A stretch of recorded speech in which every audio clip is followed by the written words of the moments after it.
एक सौदागर ने अपने बेटे को 900 रुपए दिए और उससे कहा दूसरे देशों में जाकर अपनी किस्मत आजमाओ बेटा। अपनी यात्रा पर निकल पड़ा। उसने अभी बहुत दूर सफर भी तय नहीं किया था कि रास्ते में उसे कुछ चरवाहे एक कुत्ते को लेकर झगड़ते हुए मिले। उनमें से कुछ लोग कुत्ते को मारना चाहते थे। ये देखकर उस कोमल हृदय नौजवान का दिल पसीज गया। उसने कहा, आप इस बेचारे कुत्ते को मत मारिए, मैं आपको इसके बदले देता हूँ। चरवाहों ने तुरंत सौदा स्वीकार कर लिया। नौजवान ने 300 देकर कुत्ते को अपने साथ ले लिया और आगे बढ़ गया। थोड़ी दूर चलने के बाद उसे कुछ लोग एक बिल्ली के साथ झगड़ते हुए मिले। उनमें भी कुछ लोग बिल्ली को मारना चाहते थे और कुछ उसे बचाने की कोशिश कर रहे थे। नौजवान ने फिर से कहा, इस मासूम जानवर को क्यों मारते हो? मैं इसे खरीद लेता हूँ, आपको 300 देता हूँ। ये सुनकर उन लोगों ने बिल्ली उसे बेच दी। आगे चलकर नौजवान एक गांव में पहुंचा जहां कुछ लोग एक सांप को मारने की तैयारी कर रहे थे। वो बोला, इस बेचारे सांप को क्यों मारना चाहते हो? मैं इसे खरीद लेता हूँ। गांव वालों ने सांप को उसके हाथों रप में बेच दिया। इस तरह नौजवान के पास कुत्ता, एक बिल्ली और एक सांप थे। जब वो घर पहुंचा और अपने पिता को अपनी यात्रा का हाल सुनाया तो पिता बहुत नाराज हुए। उन्होंने कहा, तूने बर्बाद कर दिए और बदले में 3 जानवर ले आया। अब तू मेरे घर में नहीं रह सकता, जाकर अस्तबल में रह। और अपनी बेवकूफी पर पछतावा कर नौजवान मजबूरी में अस्तबल में रहने चला गया। अस्तबल में उसका बिस्तर वही घास थी जो जानवरों के खाने के लिए लाई जाती थी। उसके तीनों जानवर उसके अच्छे साथी बन गए। कुत्ता, बिल्ली और सांप दिन में हमेशा उसके साथ रहते और रात को उसके पास सोते थे। कुत्ता उसके पैरों के पास, बिल्ली सिर के पास और सांप उसके ऊपर लिपटा रहता। एक दिन सांप ने नौजवान से कहा, मैं दरस राज्य के राजा का बेटा हूँ। एक दिन जब मैं जमीन के ऊपर आया तो कुछ लोगों ने मुझे पकड़ लिया। वे मुझे मारने वाले थे, लेकिन तुमने मुझे बचा लिया। मैं तुम्हारे इस उपकार का बदला कभी नहीं चुका पाऊंगा। अगर तुम मेरे पिता से मिलोगे तो वे तुम्हें देखकर बहुत खुश होंगे। नौजवान ने पूछा, तुम्हारे पिता कहाँ रहते हैं? सांप ने कहा, उस पवित्र नदी के नीचे हमारा राज्य है। अगर तुम मेरे साथ नदी में डुबकी लगाओगे तो मैं तुम्हें वहां ले जाऊंगा। मेरे पिता तुम्हें इनाम देंगे। अगर वे पूछे कि तुम्हें क्या चाहिए तो उनसे कहना कि मुझे आपकी दाहिनी हाथ की अंगूठी और वो बर्तन व चमचा चाहिए जो आपके पास है। सांप ने समझाया, ये अंगूठी तुम्हारी हर इच्छा पूरी कर सकती है, बर्तन और चमचा तुम्हारी खाने पीने की सभी जरूरतें पूरी करेंगे। नौजवान सहमत हो गया और अपने तीनों साथियों को लेकर नदी की ओर चल दिया। नदी किनारे पहुंचकर सांप ने कहा, तुम्हें बस नदी में डुबकी लगानी है और हम तुरंत मेरे राज्य पहुंच जाएंगे। नौजवान ने अपने साथियों से कहा, तुम लोग यही मेरा इंतजार करो, मैं ज्यादा समय नहीं लगाऊंगा। ये कहकर वो नदी में कूद गया और गायब हो गया। कुत्ते ने बिल्ली से पूछा, अब हम क्या करें? बिल्ली ने जवाब दिया, हमें मालिक का इंतजार करना चाहिए।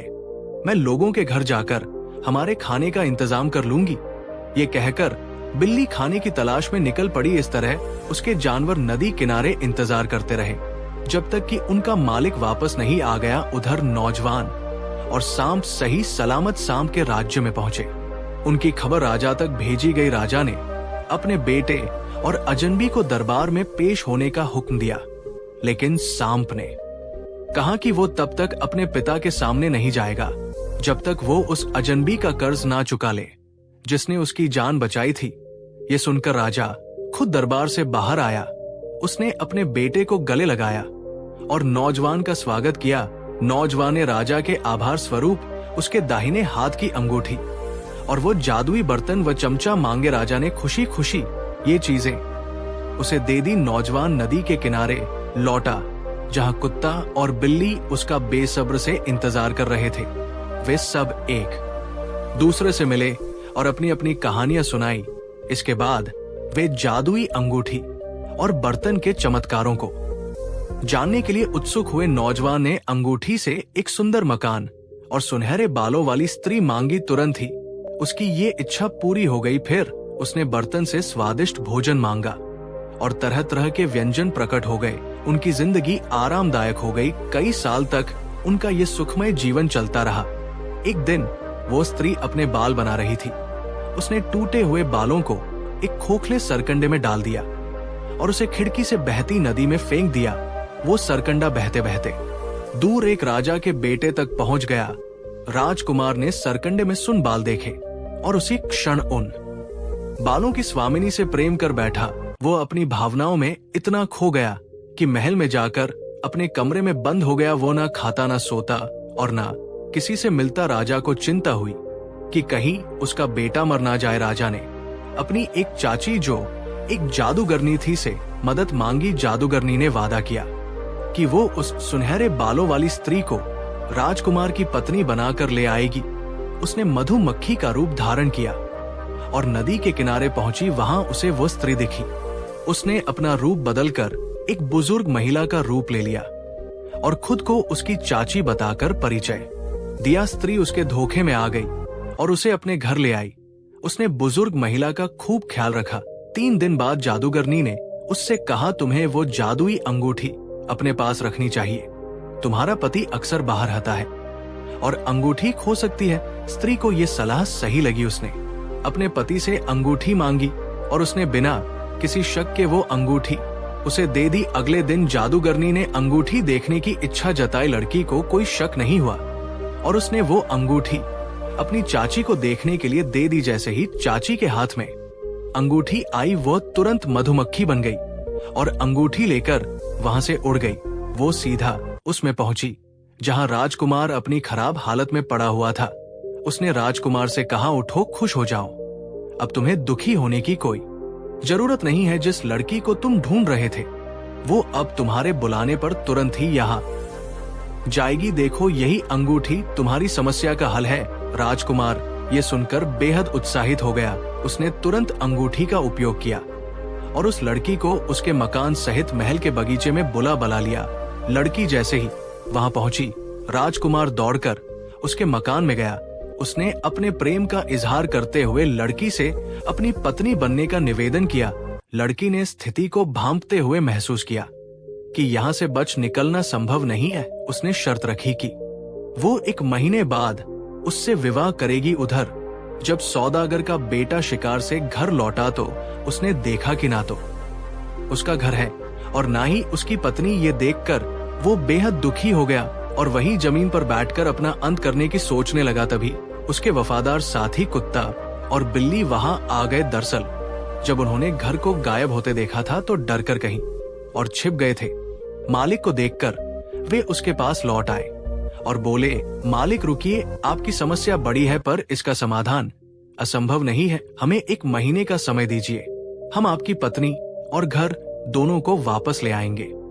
नौजवान ने उनकी बात मान ली और कहा, जाओ, भगवान तुम्हारी सहायता करे। मेरी पत्नी को वापस ले आओ ताकि मैं जी सकूं। कुत्ता और बिल्ली तुरंत ही उस दिशा में भागे जहां उनके मालिक का घर और पत्नी थे। वहां पहुंचकर बिल्ली बोली, हमें यहाँ कुछ मुश्किलों का सामना करना पड़ेगा। राजा ने हमारे मालिक का घर और पत्नी दोनों अपने लिए ले लिए हैं। तुम यहीं ठहरो, मैं अंदर जाकर मालकिन से बात करता हूँ। को वही बैठ गया और बिल्ली कमरे की खिड़की तक पहुंच गई। उसने देखा कि सुंदर लड़की दुखी बैठी थी। लड़की ने बिल्ली को पहचान लिया।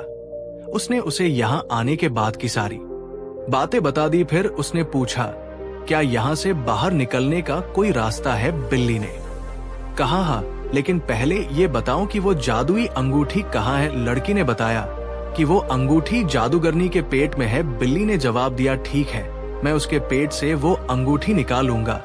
एक बार वो हमें मिल जाए तो सब कुछ ठीक हो जाएगा।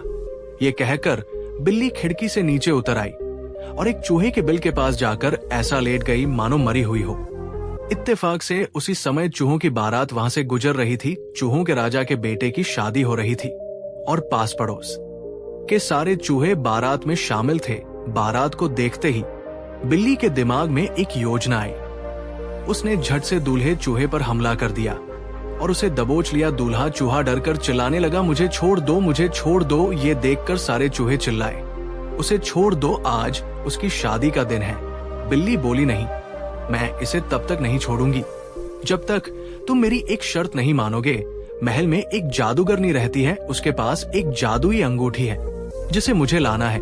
अगर तुम वो अंगूठी लाकर मुझे दोगे तो मैं दूल्हे को छोड़ दूंगी। चूहों ने ये शर्त मान ली और कहा, अगर हम अंगूठी लाकर नहीं दे पाए तो तुम हमें खा सकते हो आधी रात को, जब जादूगरनी गहरी नींद में थी। एक चूहा उसके बिस्तर पर चढ़ गया। जैसे ही उसने खर्राटे लेते हुए मुंह खोला, चूहे ने अपनी पूंछ उसके गले में डाल दी। जादूगरनी जोर जोर से खांसने लगी, जिससे अंगूठी उसके मुंह से बाहर निकलकर फर्श पर गिर पड़ी। चूहे ने झट से अंगूठी उठाई और अपने राजा के पास ले गया। चूहों का राजा बहुत खुश हुआ। उसने तुरंत अंगूठी बिल्ली को दे दी। बिल्ली अंगूठी लेकर कुत्ते के पास भागी और दोनों अपने मालिक के पास लौटने लगे। रास्ते में कुत्ते के मन में विचार आया, अंगूठी तो ये बिल्ली ले जा रही है, फिर मालिक की नजर में मेरी क्या अहमियत रह जाएगी।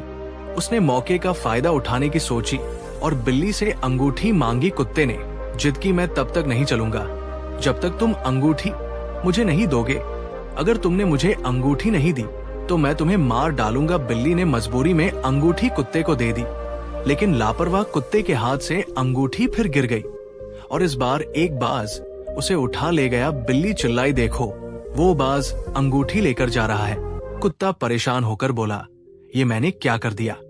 बिल्ली ने गुस्से में कहा, ओ बेवकूफ कुत्ते, मुझे पहले से पता था कि कुछ ऐसा ही होगा। अब चुप रहो, नहीं तो तुम्हारी भौंकने की आवाज सुनकर वो बाज कहीं छिप जाएगा और हमें अंगूठी ढूंढना मुश्किल हो जाएगा। रात होने तक बिल्ली इंतजार करती रही। जैसे ही अंधेरा हुआ, वो पेड़ पर चढ़ी जहां बाज बैठा था। उसने बाज पर हमला किया और अंगूठी छीन ली। नीचे उतरकर उसने कुत्ते से कहा, अब हमें जल्दी चलना चाहिए, हमारे मालिक हमारा इंतजार कर रहे होंगे, बहुत देर हो चूंकि कुत्ता अपनी गलतियों पर बहुत शर्मिंदा था, उसने बिल्ली से माफी मांगी और दोनों अंगूठी लेकर मालिक के पास लौट गए। मालिक गहरी उदासी में बैठा था। जब बिल्ली ने अंगूठी उसे दी तो वो खुशी से झूम उठा। उसने तुरंत अंगूठी का उपयोग किया और अपने सुंदर घर और पत्नी को वापस बुला लिया। फिर से सब कुछ पहले जैसा हो गया। दोस्तों, कहानी कैसी लगी कमेंट करके जरूर बताइए और वीडियो को लाइक और चैनल को सब्सक्राइब करके बेल आइकन पर प्रेस कर लीजिए, जिससे आप प्राचीन कथाओं और कहानियों से जुड़े रहे। ओम नमः शिवाय।